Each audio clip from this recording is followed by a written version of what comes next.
et prête. Rends les choses faciles. Et sèche-moi ces larmes de crocodile. What's up, Internet? My name is iJustine. Welcome to The Office, where we discuss the latest tech and the world around it. I just got back from Sony's camera camp. It was a phenomenal event.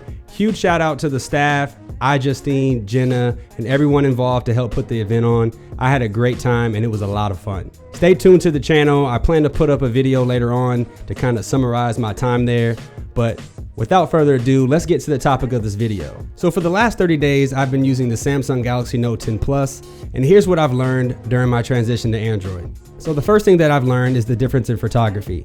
When using the Samsung Galaxy Note 10 Plus, there were two factors that kind of made taking a photo a little bit difficult. The first one being the size. It's a very large phone, and when you pull it out with one hand, it's really hard to get a photo. I knew that going into buying the device that I was gonna have trouble using it one-handed, but it's really a problem when you try to take out your phone to get a quick photo. The second issue that I have is the ways that you can initiate the shutter. So you can tap on the screen to take a picture, or you can say smile. You can also use the volume down button to take a photo. I found that the best method is to take the S Pen out of the Note and to use the S Pen as a remote shutter.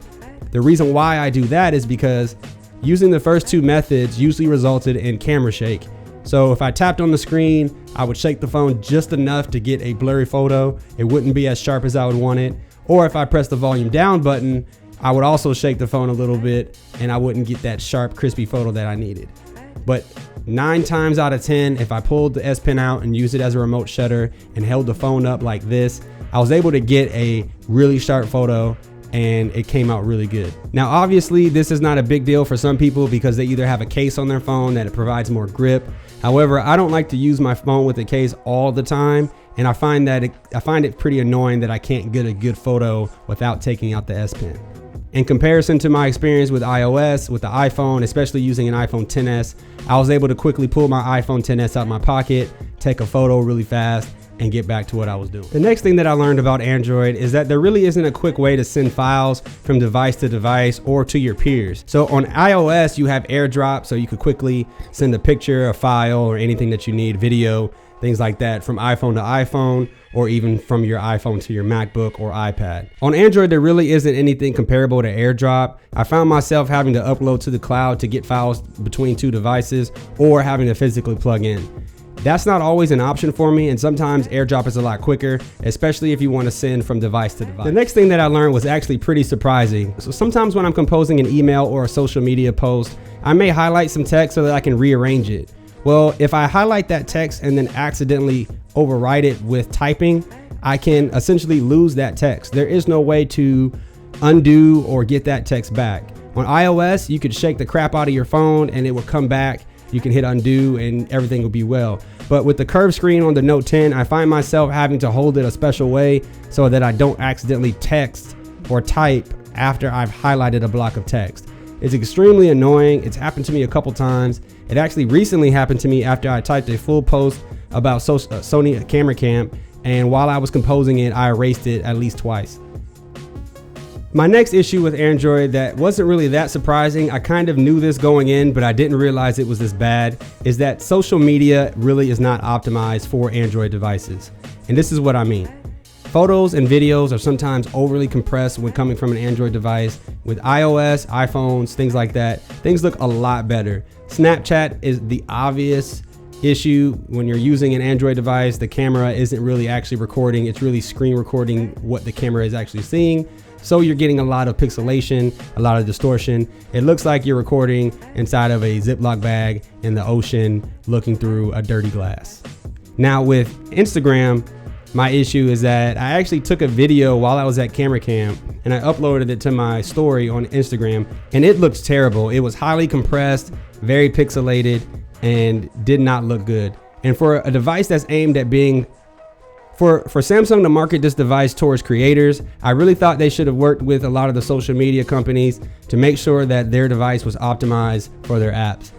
It's really unacceptable. And in my business and what I do for YouTube, I have to have a device that I can use for social media posts and everything else that I'm trying to get done. I also learned that on Android, there isn't a centralized place for your plane tickets, concert tickets, event tickets, gift cards, loyalty cards, and things like that. On iOS, you have the Apple Wallet or Passbook, if you will. And on Android, there really isn't a centralized place for all of those types of things. So for concert tickets, you got to go to the app like Ticketmaster or whatever app you purchase it from. For your airline tickets, you got to go into your airline app. And for concert tickets, sometimes you're digging through your emails looking for PDFs, or sometimes you're using the app that you purchased it on as well. For the most part, it's not that big of an issue, but I do find that it is a minor inconvenience, especially when traveling. While I was boarding the airplane, I did not have that quick touch boarding pass available to me that I'm used to when I have iOS. I had to actually go into the Delta app, pull up the boarding pass, and then I had issues with the screen dimming and things like that. It just wasn't a great experience. It was a lot more steps than I'm used to. And honestly, as someone who likes convenience and likes things in one place, having all of that stuff just everywhere is kind of annoying. Another feature that iOS has with Passbook is that it will use your geolocation to automatically pull up these passes whenever you're near your event.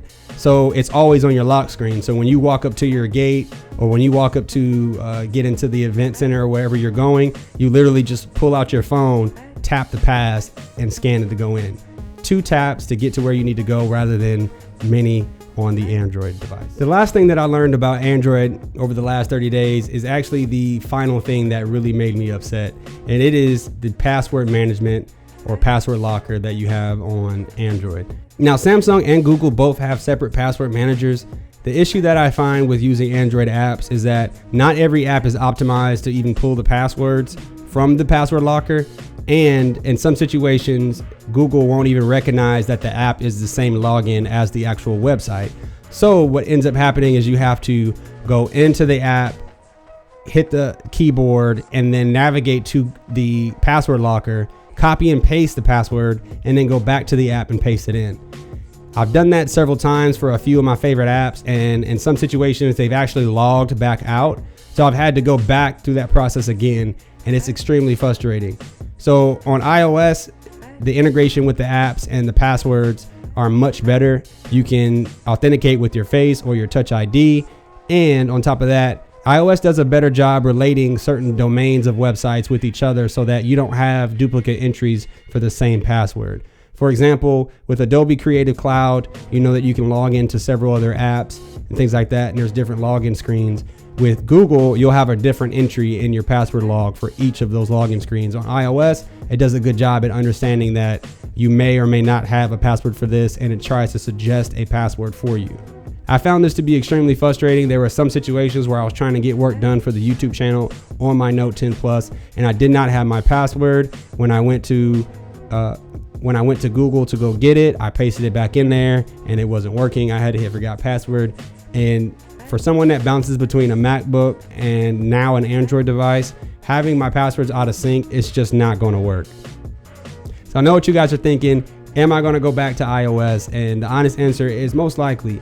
I planned on getting the 2020 iPhone after doing this for a year. Turns out I can't even make it 30 days on Android. And I know a lot of you, especially my friends and family, they're like laughing their butts off right now because I was so gung-ho about switching over to Android. But to be honest with you, it doesn't work for my needs. I thought it would. I wanted to try it out. Now that I know for sure, and now that I've seen the other side of mobile operating systems, I know what it can and cannot do, and certain nuances that I don't have to deal with when I'm living in the walled garden of iOS. Well, thanks for stopping by the office. I appreciate your time. If you have any comments, please leave them down below, and definitely follow me on my social media, @GisonTana on Instagram, on Twitter, and also please subscribe and like and share this video to anybody that you know who's debating switching from iOS to Android, and also someone who may be on Android and they're switching to iOS. I did this and I posted these videos about my transition from Apple to Android and now back to Apple to help you guys make a better decision about what device may be best for you.